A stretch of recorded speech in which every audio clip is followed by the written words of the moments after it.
يا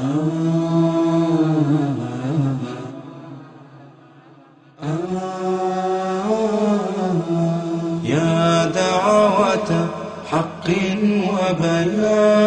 وبيان يا قبسا يهدي الإنسان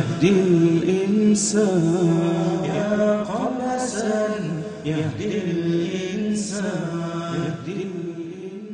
وإذ تأذن ربكم لئن شكرتم لأزيدنكم ولئن كفرتم إن عذابي لشديد.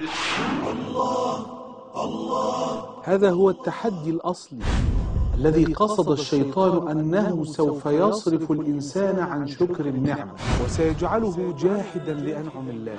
وإن تعدوا نعمة الله لا تحصوها.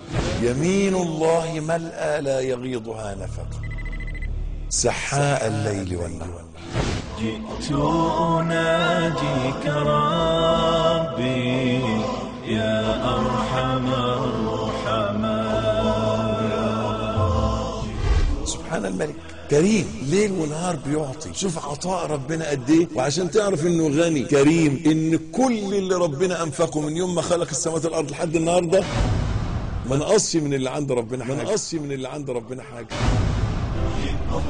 كعبد ضعيف قد ضاق فيه الفضاء.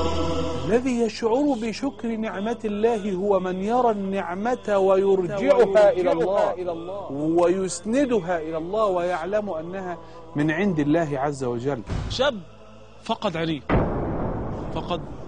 واول ما عرف من الطور ان هو عمي يعمل ايه؟ صوت، قعد يصرخ، النار، اخذ يبكي. عمل ايه؟ الاخ ده انا قابلته وقعدت معاه. عارفين عمل ايه؟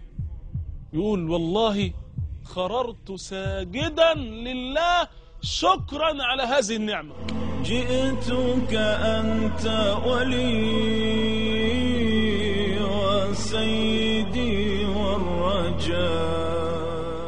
اشكر ربنا عز وجل على هذه النعمة.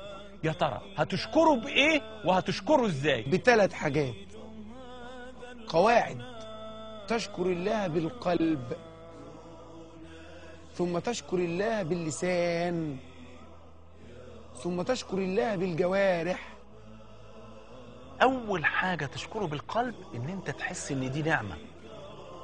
لأن في ناس بجد موجودة لما ربنا بيكرمه بنعمة بيحس إنها نقمة مش نعمة. الحاجة التانية من الشكر باللسان. وأما بنعمة ربك فحدث. قال العلماء حديث اللسان. والثالث نوع من أنواع الشكر شكر بالجوارح والأركان. اعملوا آل داود شكرا. ما قالش تكلموا آل داود شكرا، قال اعملوا شكرا. اعملوا إيه؟ اعملوا آل داود شكرا. وقل الحمد لله. الحمد لله تملأ الميزان. الله، الحمد لله تملأ الميزان. انت عاوز ايه تاني بقى؟ بالله عليك انت عاوز ايه؟ بدل ما تشكر ربنا على النعمة دي تكفر بالله. الحمد لله يا أرحم الراحمين.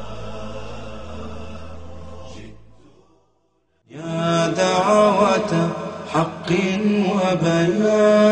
وبيان يا قبسا يهدي الإنسان